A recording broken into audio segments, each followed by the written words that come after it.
What's your personal recession indicator? The reason why personal recession indicators feel so much more accurate than what headlines are saying is because a lot of the economy and how we feel about the economy is very much based on vibes. Data on the economy like GDP or unemployment or recession risks or anything like that is not measuring your life by any stretch of the imagination. It's often measuring an aggregate of over 300 million people and also corporations and other things. And so even if the government will say something like inflation is 3.2%, that doesn't mean your inflation is 3.2%.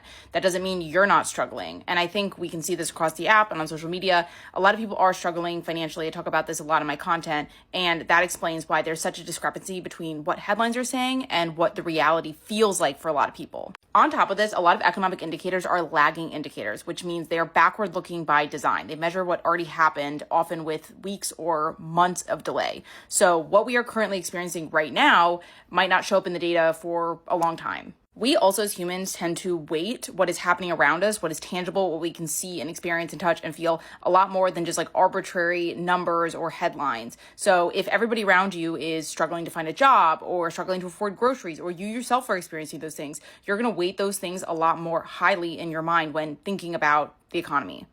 Also, as I've talked about on my channel, we are in a K-shaped or E-shaped economy where there's so much stratification between the top 10, 20% of consumers and the rest of consumers. And so you see a headline like the economy is doing fine, that fine is doing a lot of work. GDP can still grow while people are feeling extremely squeezed because it's offset by the gains at the top. So then the averages look okay. And a big problem that can come with this is that typically these big indicators will often be what drives policy. So if the numbers are looking kind of quote unquote okay, but the average person is feeling really badly about their financial situation, that might not translate to actionable policy to actually help people with their finances, with affordability, etc.